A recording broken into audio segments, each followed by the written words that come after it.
Le foyer Myriam, c'est un foyer de vie qui a été créé en 1987. L'histoire du centre est assez étonnante puisqu'elle est liée à mai 68. En fait, au moment des événements de mai 68, il y avait une maman qui avait donc un enfant handicapé qui ne pouvait plus amener son enfant dans le centre qui s'occupait d'elle. Et donc elle a demandé à des bonnes sœurs de la congrégation qui étaient juste à côté si elles pouvaient les héberger, elle et son enfant et d'autres mamans dans son cas.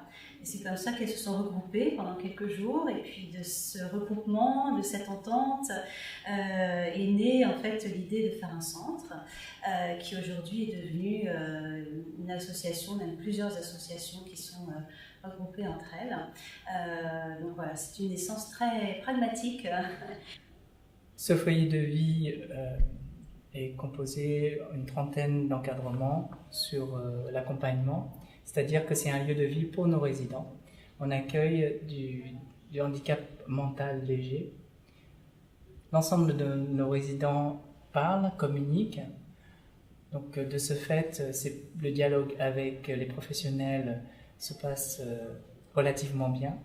Alors, ce sont des valeurs d'entraide, des valeurs d'ouverture, des valeurs familiales, puisqu'en fait, c'est un foyer donc, de personnes adultes qui sont là pour un certain temps. Donc, l'idée, c'est que vraiment ce foyer soit leur maison, qu'elles s'y sentent comme chez elles. D'ailleurs, tout est fait dans la décoration, dans la relation avec l'extérieur, le jardin, la décoration, pour que les gens se sentent très dans un cocon. À tel point d'ailleurs qu'il y a une salle qui a été faite pour du cocooning, dans un esprit de respect de soi, de son image, de son bien-être. Une salle cocooning avec de la luminothérapie, avec un petit coin salon de beauté. Donc voilà, comme dernière valeur, je dirais le respect. Le respect évidemment de la différence, le respect des handicaps différents. On a plus d'une trentaine d'activités, pour vous dire, donc du lundi au vendredi. On a des activités internes où c'est géré par des professionnels. On a deux activités propres, c'est-à-dire de production. C'est-à-dire que nos résidents participent par exemple à l'atelier de lingerie, comme vous avez pu découvrir, où ils participent activement par rapport à le nettoyage de leurs vêtements, laver leurs vêtements, repassage et jusqu'à distribution dans leur placard. Donc ça, c'est la vie de l'institution, ou par rapport à leur choix aussi de participer à cette activité. La deuxième activité, c'est la restauration, l'atelier restauration, où on déjeune, puisque donc le restaurant prépare une production propre et il nous donne cette production en gros, et les résidents mettent la table, le service, le nettoyage, et donc du petit déjeuner, déjeuner et dîner. Et on a art plastique, on a danse, on a le centre équestre qui est au sein de notre association. On a créé la ferme pédagogique avec les animaux, puisqu'on travaille sur vraiment la médiation animale pour prendre soin donc, de l'autre. Donc on travaille sur l'animal. On fait beaucoup de partenariats aussi à l'extérieur. On a des intervenants de l'extérieur qui interviennent au niveau du champ, par exemple, et la partie informatique, les écrits professionnels. Donc tout ce qui permet de valoriser, de stimuler le résident. On fait beaucoup de choses avec la mairie via Personne Image ou via Arzazou, parce qu'on fait des expos en lien avec la mairie du 14e. On est associé avec les associations de quartier via le comité local du handicap.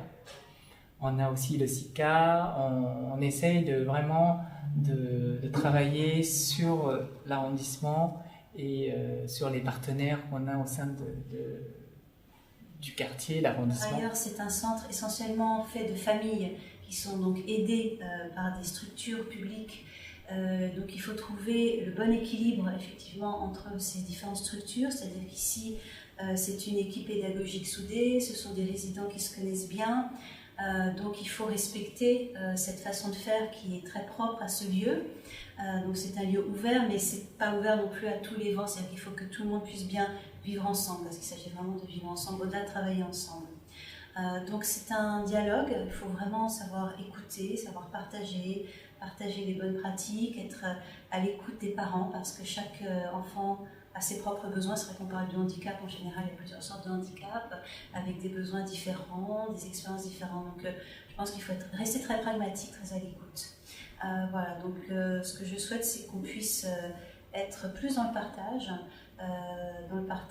et pour des enfants âgés et pour des enfants jeunes, et qu'on puisse amener le thème du handicap dans des sphères où aujourd'hui il n'a pas forcément le droit de citer, parce que tout le monde aurait à y gagner.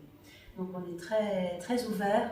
On a un centre de référence qui s'appelle la Maison du Fontenier, qui est un centre de ressources multi-handicap, qui peut servir en fait de point d'entrée pour des familles, pour des professionnels qui se posent des questions sur le monde du handicap, que ce soit pour un parent ou dans un cadre juridique de prise en charge du handicap, même au niveau d'une société. Il y a beaucoup de documentation et de documentalistes qui sont à leur disposition.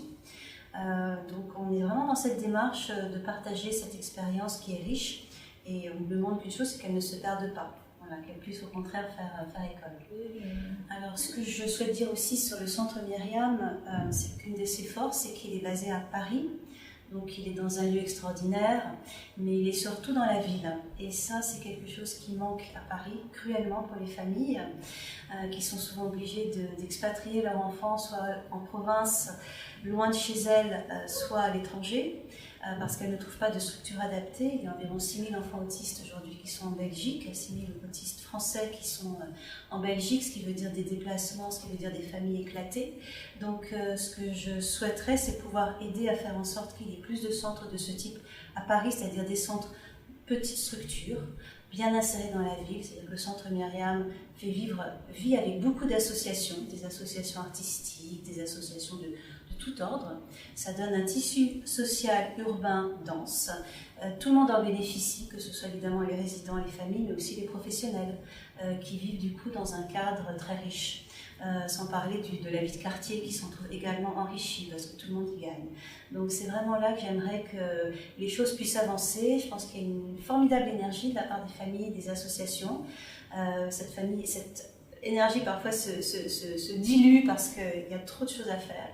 Et voilà, donc on aimerait vraiment que le gouvernement, que l'État, que les politiques puissent être à l'écoute de ces familles et les aider dans leur démarche. Pas forcément avoir des idées à leur place, parce que les idées il y en a, mais les aider à avancer dans ce sens qui sera profitable à tout le monde, vraiment.